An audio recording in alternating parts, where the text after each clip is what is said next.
Are they obstacles? Yes. But are you the only one with those obstacles? No. I mean, if you want to really make it to a different level, those things need to be solved. So if you have that mindset, I mean, nothing can stop you, right? You have to focus on the goal. And understand that to get there, it takes obstacles, it takes problems, it takes long nights, it takes waking up early in the morning, it takes sacrifice.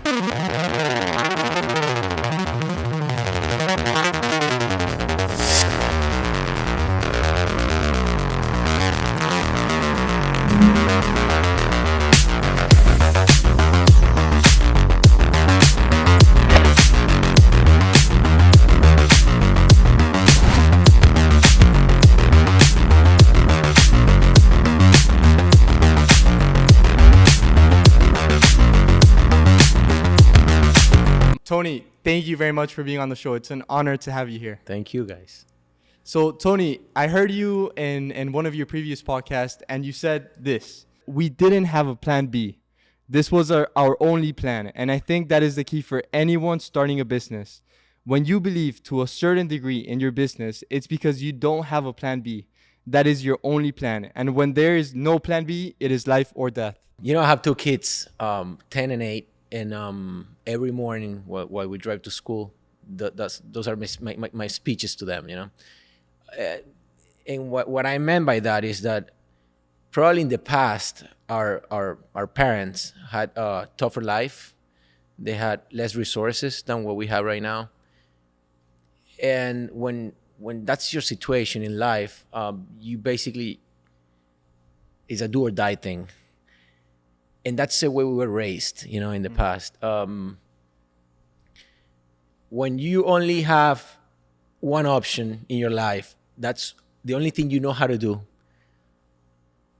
and you really believe in that, there's no way you failed, okay? And that is the difference between those that are hungry, that have hunger about something, and those that have a life without any deficiencies or anything to accomplish because they have it all in front of them. And that's pretty much a lot. I mean, I don't mean everybody, but in this country, United States, where a lot of people have a lot. You know, we come from South America where resources are limited. And here in the United States, where people have a lot, you see immigrants that come to this country and come with hunger, with no plan B, as I told you. They see so many opportunities that people here don't see because they just have it all. And all of a sudden you see that the richest man in the world is somebody that came from Africa. And then you see a guy from Taiwan that invented a microchip company. He's one of the richest men in the world.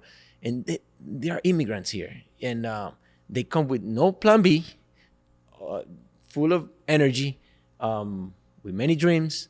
And that's what I meant by that. I mean, when you have no plan B, when you are hungry about something, opportunities, I mean, you just see the opportunities right, you know, in front of you. That some people do have the same opportunities, but they just don't see it because they don't have the necessity. They don't have the hunger. They don't have the, everything is so easy for some people that they just don't need it. I mean, and they don't want to sometimes, you know, or they're just not born with that skill, let's say. But at the end, I mean, that's key. That's key for success, to be hungry and to believe in what you do and no plan B. I mean, that's key for a successful entrepreneur. You guys are young. I mean, believe in what you're doing and just stick to it, and you're gonna accomplish it for sure. No plan B. When you say no plan B, it kind of reminds me of the story that you said multiple times about your grandfather when he lived in Italy and then he moved to Venezuela looking for opportunities. Can you tell the people a little bit about that story and how your grandfather, being Italian, moved to South America without, I mean, pretty much having no plan B, just going to Venezuela to see what would happen in Venezuela? I mean, those were different times too. You know, there was after war. You know, there was Second World War finishing. All my family is from Italy, from my father's side and my mother's side, and they both immigrated to Venezuela. Back then, Venezuela was, you know, an oasis in the world. It was one of the largest emerging economies and with full of opportunities. And these Italian guys, Italian, Spanish, and from all over the world, that came from hunger. Once again, with no resources, basically, they lived on day by day. And they come to Venezuela, and the country was very welcoming to immigrants that wanted to work. In our case, our grandfather was a carpenter. He knew how to work with wood, and he saw an opportunity that nobody saw. He went to the car dealers, and back then the cars would come to Venezuela in wood boxes, and those wood boxes were needed to be thrown away by somebody. I mean, and it all cost money for them. So he went to this to these car factories and told them, "Hey, listen, guys, I'm gonna pick up this wood for free. You don't need to pay. Wow. I'll pick it up for free." Talk about looking for opportunities. Yeah, exactly. So he went and picked up this wood for free, and he started building furniture with that. And that's how Imeca, our company, started. Wow. Yeah. So that's how your grandfather pretty much saw an opportunity that 99% other people would not have seen at all. And okay, so that's how Imeca started. Now it's a huge company, and certainly your father and your grandfather, they accomplished things that the average person wouldn't accomplish. And then you grow up, and then you're working in the business, you're seeing everything. When you were, let's say, 12 years old, and you were seeing everything that was happening, go back to Tony's when you were 12 years old and be in those shoes. What were you thinking? What was going through your mind? When you are 12 years old, 10 years old, all that goes through your mind is you want to have fun, right? You're a kid. You're looking to play. You're looking to, to be with other friends and be out and around, So, but our father was very strict back then, and How so? he would take us to work. He would take us to the company. Like during the weekends, or how? Saturdays for sure, and Wow. during summer, that was a must. I mean, actually, I remember hating summers because of that. Wow. I didn't understand why, I had to go to work, but now I do. And once again, I didn't have the necessity to go to work because my father and my grandfather already had opened up, a lot. A meaningful business. Yeah, no, and not even a meaningful business, but they made our life a lot easier than they had it. I mean, my grandfather was starving. Then my father Wow. was like not as hungry as his father, but he was still poor. Yeah. And he built up, a company, and now we had a better life than they did. So we didn't have the necessity to go to work when we were 12. While other kids of 12 years old have to go to the traffic light and sell lollipops to survive in Venezuela, So you were 12 years old when you started going to the business, or like how Even old? younger. Even younger. Wow. Like I do with my kids now. 8, 7, 6 years old. We will go there and start playing with screws, whatever, to get familiarized with the business. Wow. We will sweep the warehouses. We will clean the stores. We will clean the displays. Because that's the way we were raised. I mean, we were raised to know how to work, because that's key. I mean, if you teach a person how to work, he will never, fail in life. So back then, 12 years old, 10 years old, I don't remember exactly, we'll have to go to work in summer. So, and that's good. I mean, and that's something that every parent should teach their kids, how to work since they are very young. I mean, you don't understand back then, but later on, when you're a man, you have kids, you do understand why you did that. So fast forward a couple of years, your dad sees you and your brother growing up, and he decides to send both of you to Miami to study in the University of Miami. After you graduated, from my understanding, he told you, "Hey, open up Imeca in the United States." Is that correct? Yeah, but it goes back. It goes Okay. back because since we were kids, not only they will taught us how to work, but also how to make business. Okay. We will always we're trading something. Hmm. We'll trade stickers. We will trade cards. We will trade. We're selling something. In summer, we'll buy notebooks, pencils, and we'll sell them to our friends because they're back to school. We will sell them anything they needed. We were always doing something. Do you think you got that from looking at your family? Yes, yeah. I mean, of course, that's something that I believe is in DNA, but also is you have to be born with that. I think and also yeah, it's under your DNA. I mean, they teach you how to do business, but then at the end, it's you that makes it happen. Okay. So yeah, I mean, we'll sell clothes. We'll come here to the United States, buy clothes, and go to Venezuela and sell it to our friends. Wow. But we were constantly knowing business. I mean, buy at a certain price, sell at a higher price, make a profit, reinvest. Always. That was our culture, our philosophy. We were always thinking about doing a business. Always. Okay. So we come here. I was 17 years old back in 1998. You can figure out my age. I'm 43 now. I was 17 years old.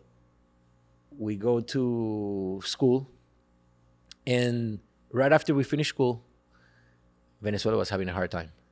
Was going through very hard times, and we decided to stay here, my brother and I, Michelangelo and I, and open a business. Once again, in Spanish we say zapatero su zapato. I mean, you better at what you know how to do. So was it because it was born out of you and your brother, or was it because your father insisted that you did it? That's a family business. Yeah. We were like very young when we started. So we knew the business. Okay. Even though it is a different country and the products are not the same, the philosophy is the same. Buy and sell products related to construction and remodeling. So we decided to start here because that's what we knew how to do. And of course, since we were young, full and full of dreams, you make mistakes. Mm-hmm. And I remember what was one of the biggest mistakes that you remember that you did as a young we guy? made many mistakes. What the worst being losing half of the inventory that we invested on. We invested in products that we thought were what this market needed, and at the end we understood that the market was set in a different way and they didn't need what we thought they would need. So and it was this place right here where we are doing the podcast, our first store. And I remember looking at that door that's behind you, and a guy from a Jewish guy his name is Israel.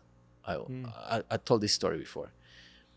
His name is Israel. He will sell moldings and frames and stuff. He comes in, he see two young kids working, like, setting up stores and selling and taking care of people, because thank God we were very lucky.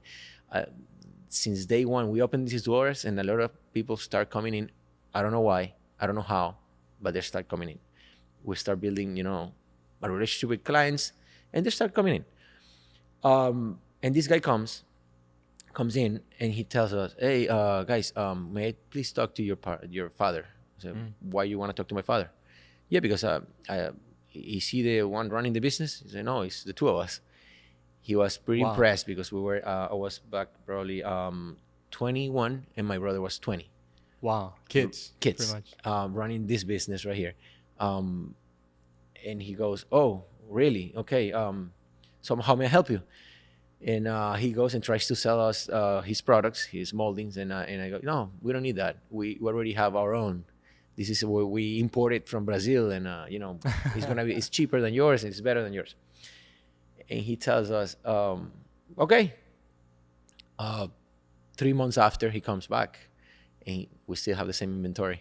"What happened to the product?" "It's not selling well." "Why?" "Oh, because the market needs different product. I mean, the ones that we're selling is not the one that the market needs." "Okay. Well, let me tell you a piece of advice." He goes, "Okay, what is it?" "Americans eat hot dog. Don't try to sell them arepas." Wow. Yeah. I said, "Oh, okay." What do you mean?" "Well, don't try to be smart here. The market is set for this. sell this. Wow. Try to sell this at a cheaper price, innovate, do different things, but the products are the products. I mean, you need to sell this is a multi-trillion dollar industry of construction, remodeling, et cetera, et cetera. And it's already pre-set up. I mean, from this little space, you're not going to change the industry. I mean, just adapt to the industry, do your innovation, do a great service, provide, give your best. But at the end, the products are this. Of course. And that, I think that applies to a lot of industries where you have to really study that dream buyer and not focus on what you think is right for the dream buyer, but what is right for them. Yeah, but that also kills a lot of dreams, if you just adapt to whatever it exists, Of course. What I learned after all this is that, yes, of course, you have to adapt to the customer up to a point. And then try to give them something that they just like, and they think, okay, listen, okay, yeah, you're right. By doing this, I'm gonna save money. Yes, by doing this, I'm gonna get this advantage over my competitors. Yes, by doing this, and then you have a different type of business, because then you generate an interdependence between you and the client, where you have the product that he needs, and he needs your product to be different in the market and have a competitive advantage among between all the other contractors that they work against, they compete with them. Makes sense. Makes a lot of sense. When you first started that business, you mentioned that you made a lot of mistakes and that was a great story from Israel. What were you thinking though? Were you scared, or were you thinking big? Did you think your business was gonna blow up, or were you scared? Were you anxious? Were you worried? What were you and your brother thinking? I'm still worried and afraid. Still scared? Yes, I'm still scared. 20-something years later. 21 years later, yeah, I'm still scared. And I believe in this market right here, everybody should be scared, because I've seen companies like Sears go bankrupt. I've seen companies like, I don't know, Toys R Us go bankrupt. I've seen large companies, huge companies. Sears was the first company in the world, and it went bankrupt. The largest retail company in the world went bankrupt. So that's scary, when you see stuff like that. Enron, I mean, companies like Enron, you probably weren't even born when that happened. I don't think so. Companies like that size go bankrupt. You say, oh my God, wow. I mean, there's not enough money to survive in this market. I mean, you really have to manage your resources very, very well, because while others are innovating, are taking advantage of the new technologies, taking advantage of the new markets, you're just spending money because you think you made it. That's a big mistake. You should never settle. You should never be in your comfort zone. Once you get there, you lost. I mean, there is no comfort zone. How do you explain that to someone that's maybe been in business 2 or 3 years, and you've been in business 20 maybe even more, counting the years that you worked in Venezuela? Let's say 20 years, just to 21 years. How do you tell that person that's been in business 2 years that now in your 21st year, you're still not in your comfort zone, even though you've built a decent sized business? How do you not get in your comfort zone? How do you stay out of your comfort zone? It takes a lot of discipline also, because humans are by nature looking always to survive. And once you think you made it, I mean, you lay back, you chill. And it requires a lot of discipline, and it requires a lot of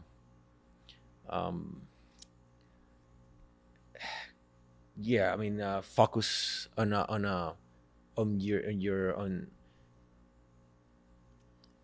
where you are. It takes I mean, mental. sure. It takes mental responsibility also, because in our case, for example, we have 200 families that depend on us directly, and Wow. probably another, I don't know, 1,000 families indirectly.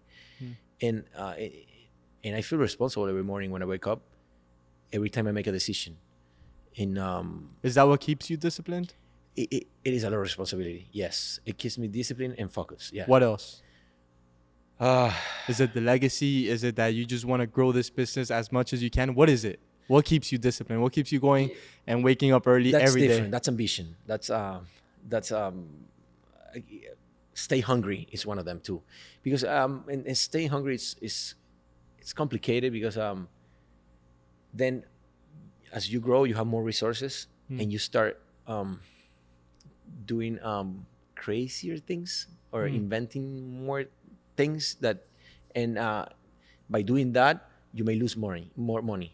So we are very disciplined when including a new line in our catalog in our company, because we understand that that's a risk. It represents a risk. Of course. We are very disciplined when taking a line out of our catalog, because that we understand that there are companies that depend on that product. So we have to think about many things before doing a move. Growing the business, it also takes responsibility, because not everybody's set for growth. You can be also a victim of your own success. I've seen it happen before. Can you give me an example of how you've seen it? How you've seen that happen? There are companies that are so good at something. It's happening right now to Starbucks, by the way. That they have to reinvent now. Their stock recently dropped because their sales dropped a lot, because now you can find a good coffee, basically everywhere, and they are specialized in coffee. And this is basically an industry that they disrupted. They changed the game, and now everybody jumped in, and they have to keep innovating. And imagine a company like Starbucks, probably, I don't know, they have thousands of stores. I don't know the exact number. I know in China they have more than 4,000 stores, and that's one of the largest market that they have. It's suffering now, and once again because they are losing the customer experience. They have to focus on the customer experience. That's key for any business. It's very complex. I mean, it's very complex to have a company, to form a company, to grow a company. You have to be very responsible how large you go. My father always tells me, growing a company is like your sons. You can have only the ones that you can criar. How you say? You can raise. Yeah.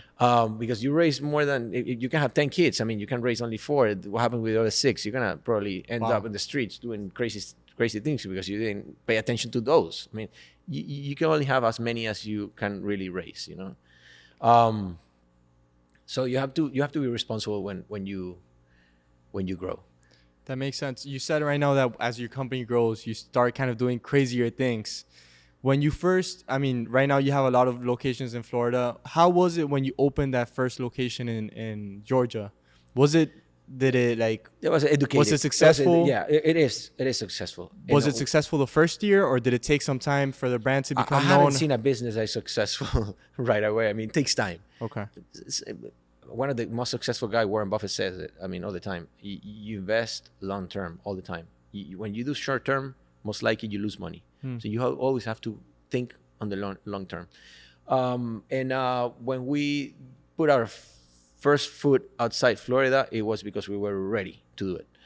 But for 17 years, we stayed only in Florida. Wow. So when we decided to move out of Florida, it's because do we have the infrastructure? Do we have the logistics set up? Do we have the everything in place to go to the next step? Okay, let's do it. Now in Georgia, we opened the second store. We're opening a third one.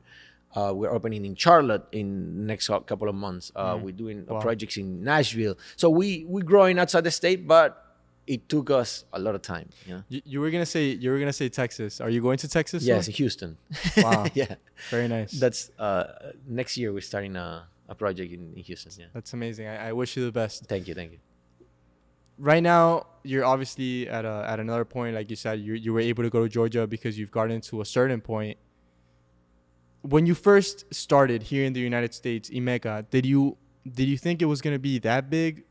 Where now it's going to be in multiple states. Did you see yourself having 20, 30 locations, or did you not always think big? What would you tell the people that maybe are thinking big? What would you what would you tell them? It's an interesting question because United States is so big that I don't feel big. I actually feel tiny. We don't exist basically in this market. I mean, to be honest with you. It's subjective, right? The word big. Yeah. So it depends on whose shoes you are, because Well, 20-year-old Tony.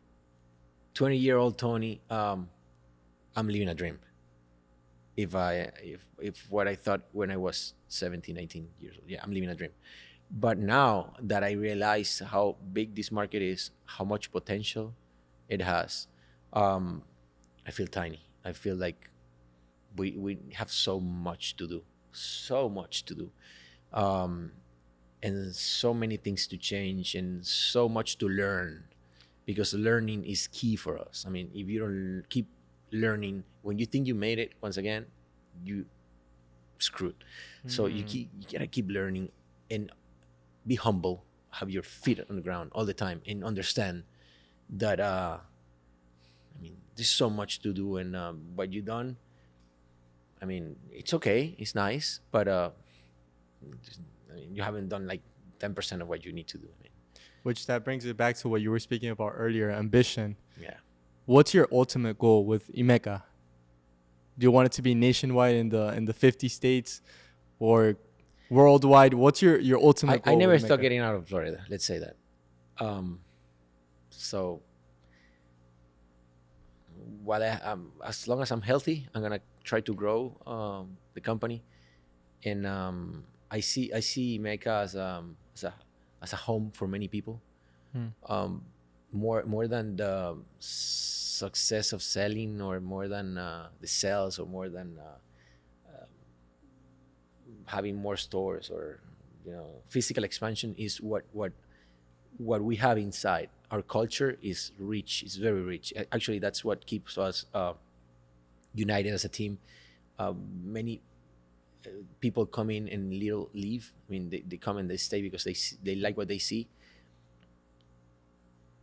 As I told you, we have 200 families that depend on this, and we make sure before, and that's something that our father taught us since day one, to take care of our people, because you cannot not only think about you have to think about the rest of the group, the team, our family. We call it family. Our team is very important, because without them, what can you do? I mean, this doesn't exist without them. I mean, you cannot be in 50 parts at the same time, in 50 places at the same time, So you need a team, and you need to take care of them. You need to them to feel a home. You need them to feel that they're in the right place. Of course. You need them to feel that they can build a career here, and not only them, but also their kids. They have a career path for the kids also. And we've seen it before. We already have that success story. We have guys that have been with us 15, 20 years, and now their kids are working with us. Wow. And that's because they see potential. They see a home. They see a place where they feel safe, and a place where even during hard times, we take care of them, and they take care of us. And you build a fraternity, and you build a team, you build a family that, honestly, I'm so proud. I'm so proud of them, because I'm so proud of what we've done together. And it feels right. It feels good. It feels good. Yeah. And that's something I want to touch in a second. A couple of minutes ago, you said that you always have to be learning, and clearly that's something that you've been doing since now in your 40s. You graduated. You got a master's from Harvard. Why? If you already have a successful business, why? And I also saw that you spoke about after graduating from Harvard, your company pretty much turned around. Who would have thought, after having such a successful business? Why did you go to Harvard, number one? And number two, how did the business turn around after going to Harvard? Okay. When I started in Harvard, it had like probably 15 years I was out of school.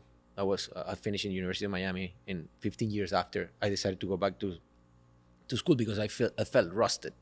I felt like you guys had a new era, new skills that I need to know about it. I mean, you guys grew up with AI in your hands. With you have tools that we didn't have back then, and I needed to catch up. I needed to update myself, a new version of ourselves, and we decided to go to school.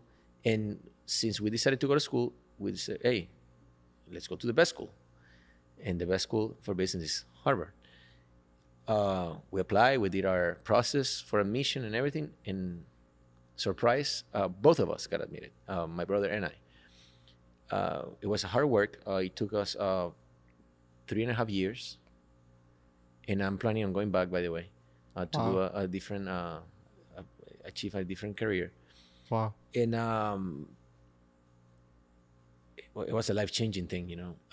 It did a 180 degrees to our company.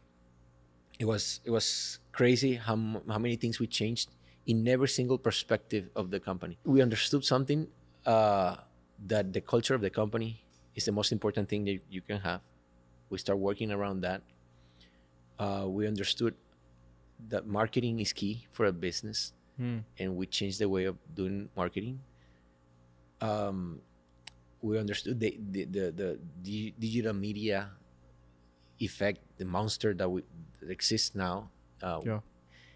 We understood many things that we didn't in the past, and it opened our minds. It basically changed the way of thinking about. And the good thing is, we're both of us. It's not only me because it's hard to explain to somebody that is not in the same process.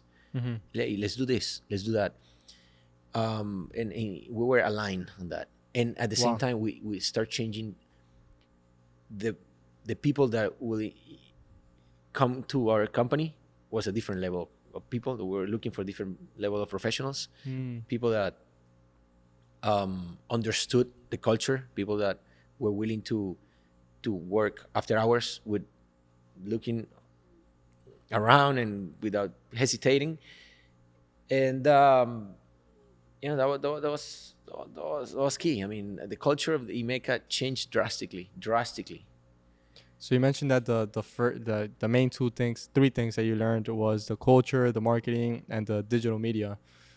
I want to touch up on the marketing. What is Imeca doing for marketing right now to really grow the business? How are you guys doing It's marketing? very organic what we do, and the way we do it is we love to give back to the community. We love it. We do a lot through sports, a lot. We have teams of all kinds. Actually, you heard me talking to one of the guys. We have leagues. We have teams. Wow. It basically, not all the sports because there are many, but 10 disciplines. We have baseball, softball. We have kids teams. We have adults teams. We have soccer teams. We have basketball teams. We have now we have even a sports complex with some partners. We open a sports complex, basketball, volleyball, and indoor soccer. Wow. We do a lot of we change our image from the exterior also, and all the stores.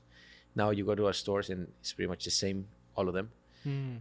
The image of our trucks that are always around. We do a lot of digital, a lot of social media, and print.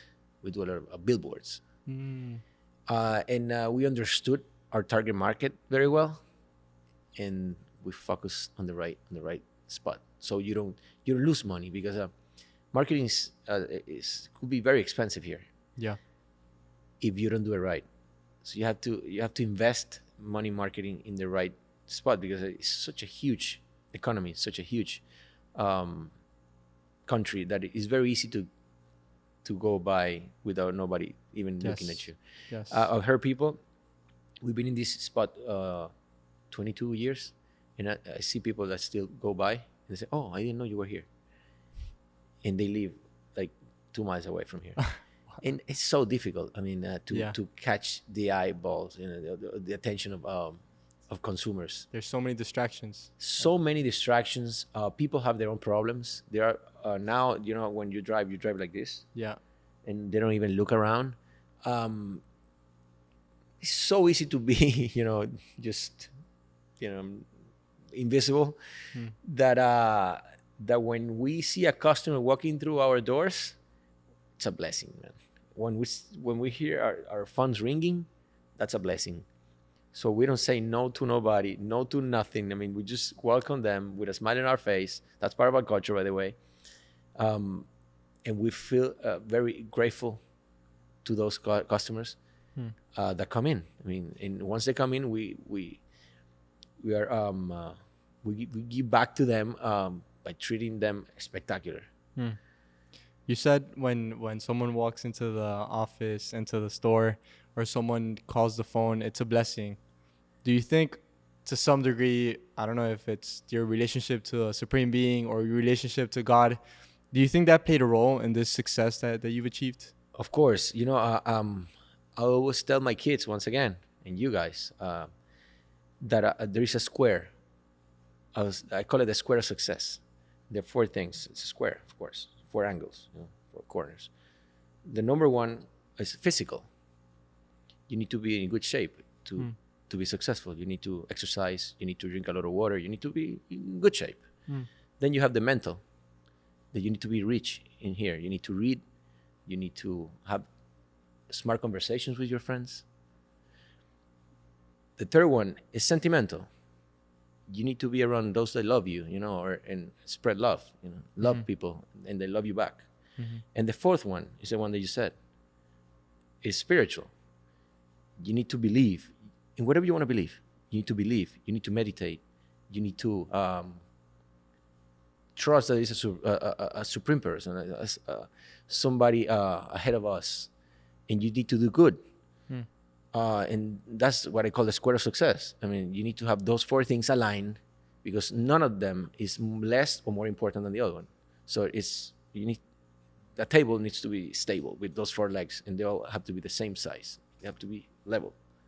That's very powerful. Yeah. I've right now, just taking it back for a second, when you mentioned that you do a lot of organic branding and marketing, I also heard you speak about real estate and how picking the right locations help you with pretty much your branding and your omnipresence, being everywhere at all times.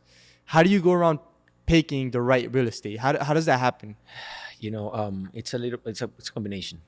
It's a combination of know-how. It's a combination of gut feeling. It's a combination of using the tools that tells you where your clients are. So it's a combination. We usually like standalone properties. We don't like to be inside of a mall or a shopping center or nothing like that. We need to be on corners by ourselves, with traffic in the right spots. Not easy to find, because a lot of people like corners with traffic and traffic lights. Not easy to find, and they're expensive. And they're expensive, so it requires a lot of capital. So we settle sometimes with not this so specific, but something similar to it.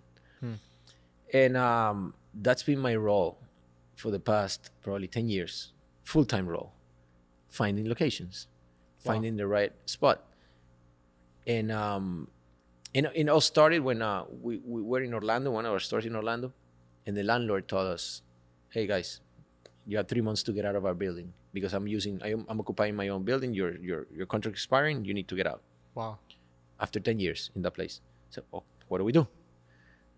What do we do? So we were lucky that we already had spotted another property, and we were under contract. We were ready to close, because we got lucky there, and we understood that we cannot give that power to a landlord. I mean, because after so many years, they can raise the rent to whatever they want, or they can kick you out to put somebody else that pays more.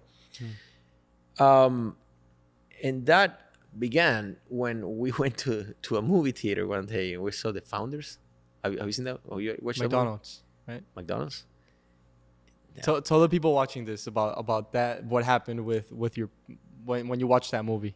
Oh my God, that guy from out of nothing built that empire of real estate. That I believe one time in the world they were the largest real estate owners in the world, after the Catholic Church or something like that. Right?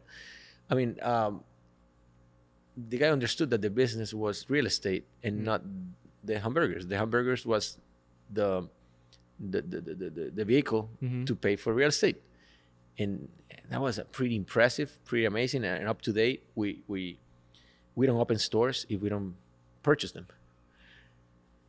I mean, we first look for the real estate and then the business. Yeah, That's powerful, and that was all because of a movie.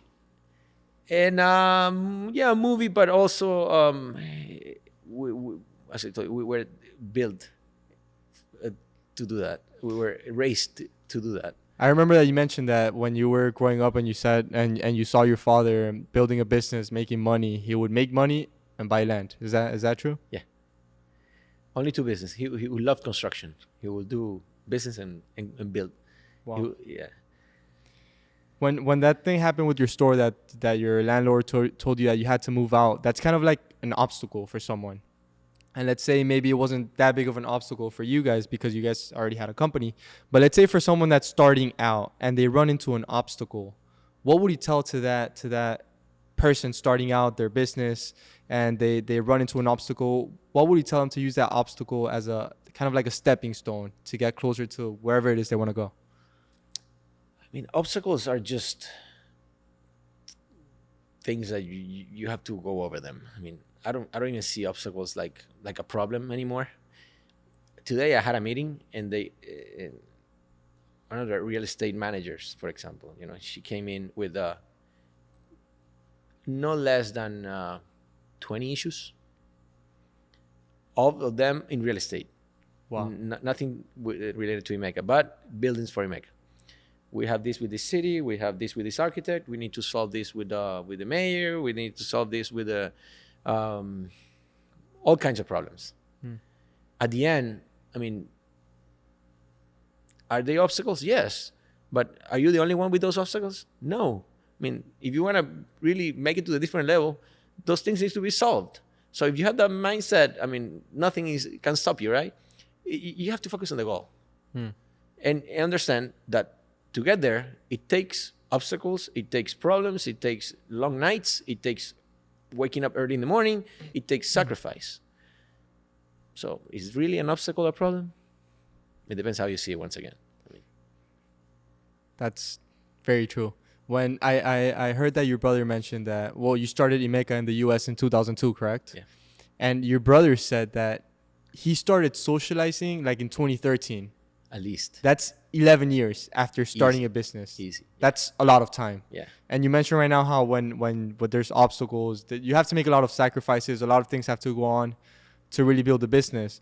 But what would you tell to that person that has to make sacrifices to really build a business? Like, how do you make someone really understand that there's certain sacrifices that have to be made, such as not going out as much, such as maybe get away from your friends a little bit? Because I mean, you were just 20 something years old.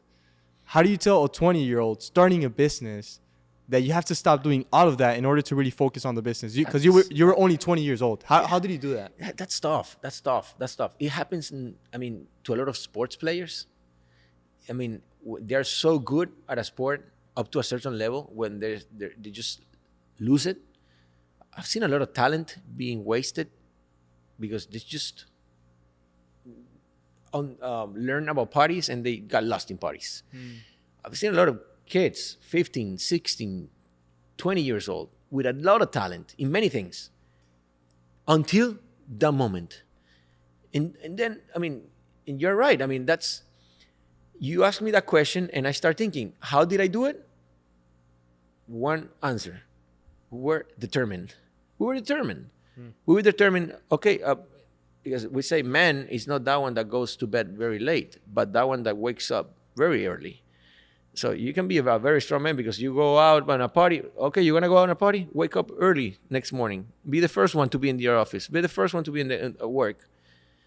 Because I mean, if you're determined, if you are concentrated in accomplishing your goals, There is no way you can stay on bed. There's no way you'd rather go out and party than waking up in the morning and open those doors or do whatever business you do, or programming or service or an app or whatever business you do.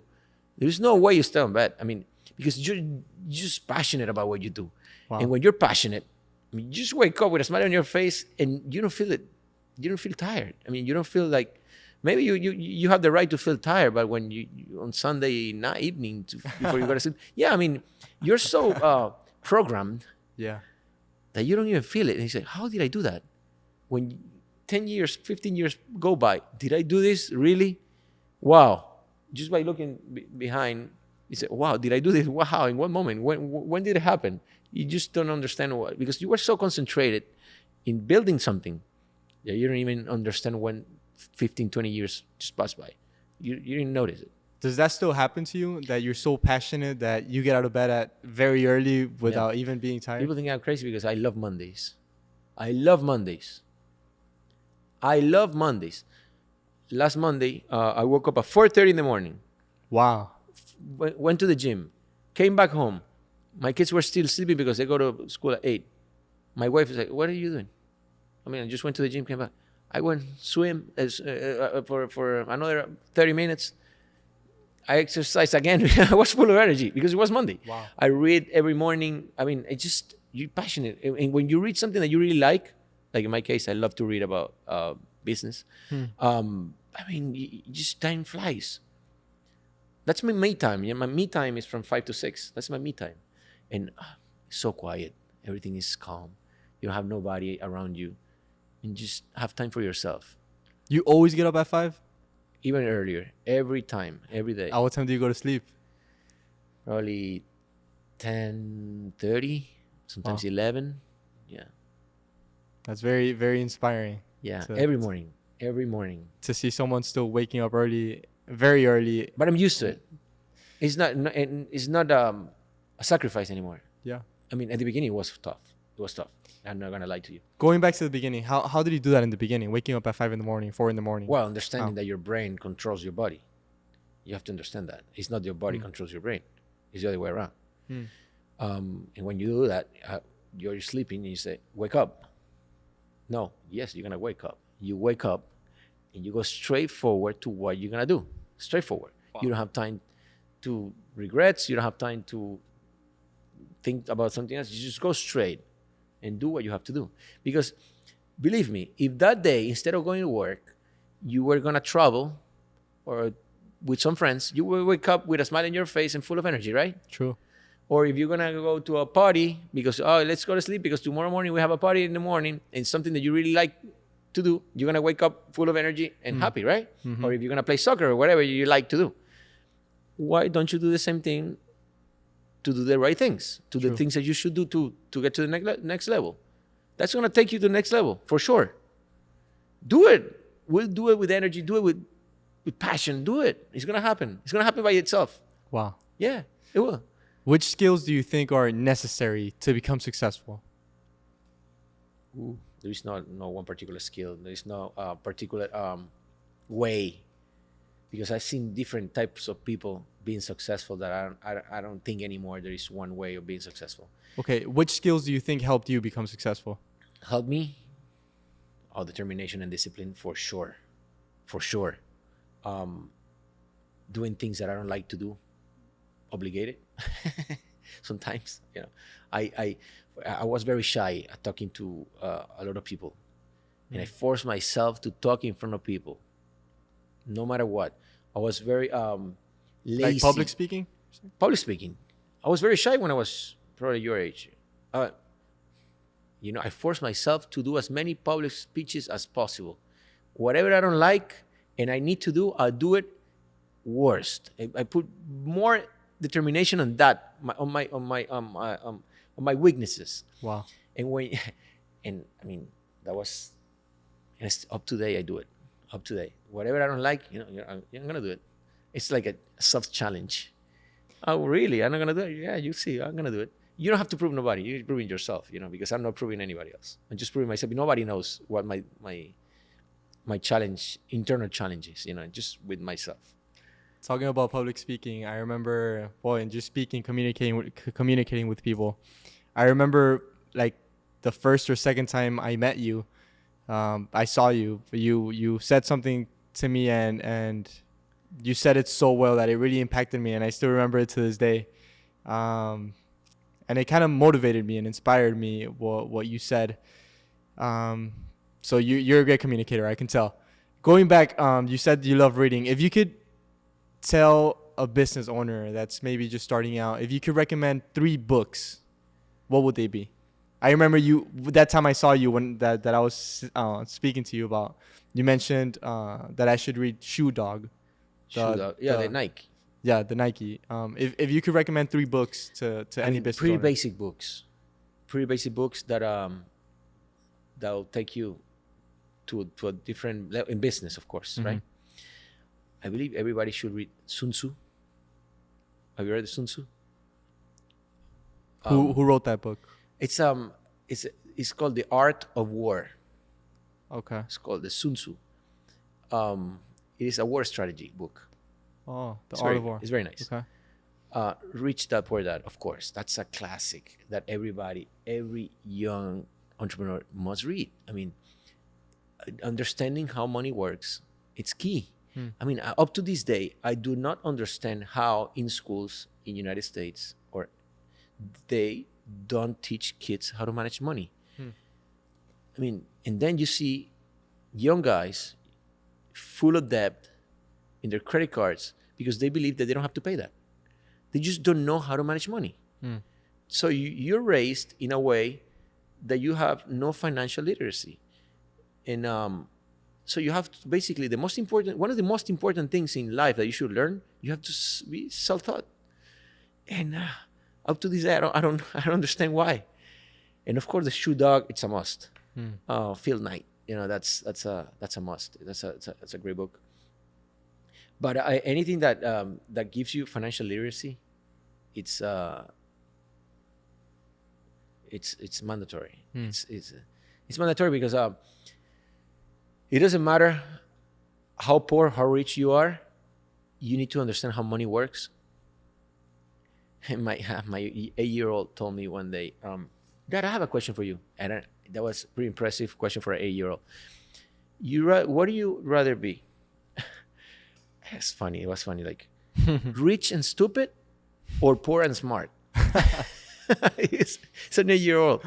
Wow. And I told him I'd rather be smart and poor 100 times because the rich and stupid is going to be poor soon. Yeah. The smart poor is going to be rich soon. And you're going to end up being a smart rich. So for sure, you need to know how money works. You need to understand what a good debt is and what a bad debt is.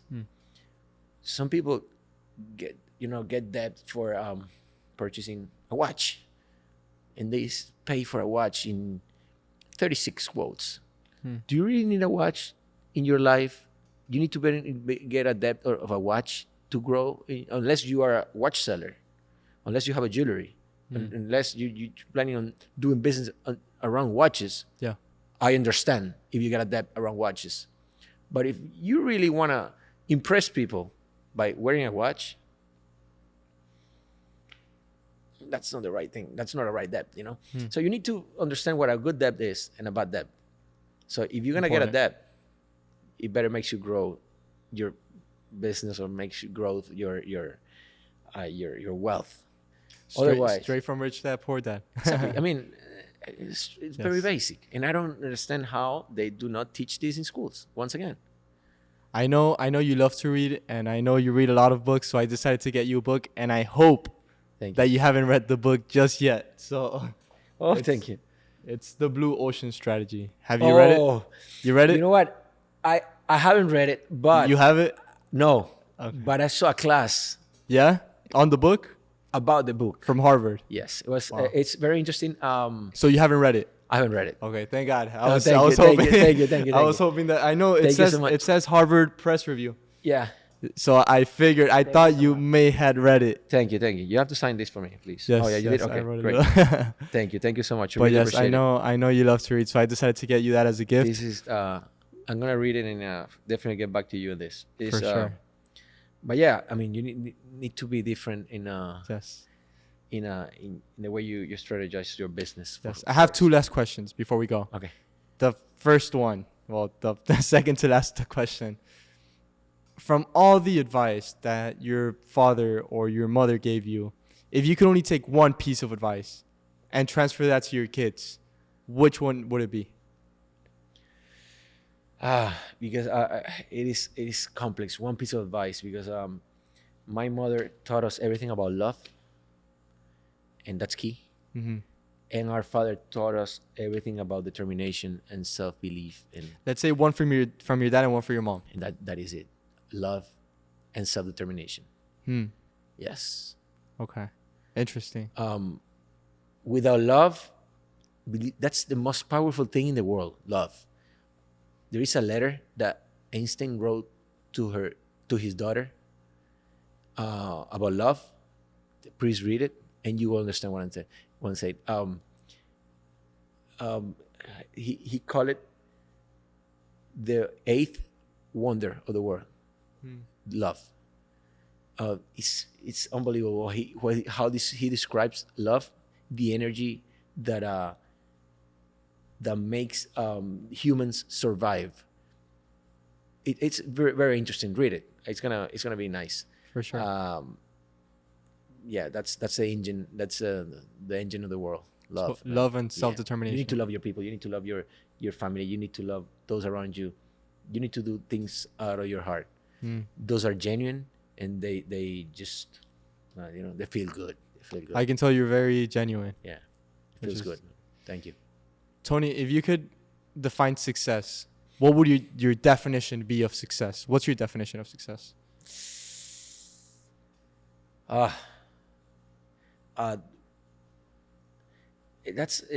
Success is it's a level.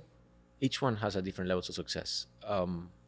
Each one hopes for different levels of success, and everybody sees success in a different way.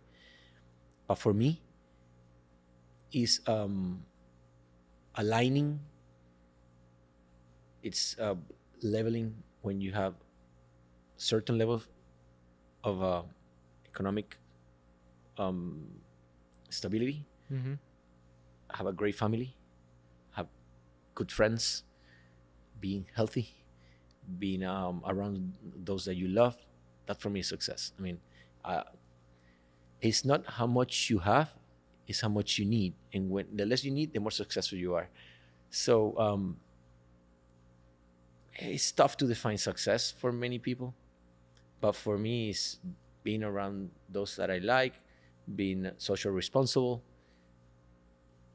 and being able to cover my basic and a little bit more, my basic needs and a little bit more. That's success for me. And at the same time, do as much good as I can those around me. That's success for me. Tony, it was an honor having you on the show. I know we've been trying to set this up for a long time, but sorry about that. No worries. It was truly an honor to have you, and thank you very much for sharing your knowledge. I know it's worth a lot, so thank you. Thank you so much.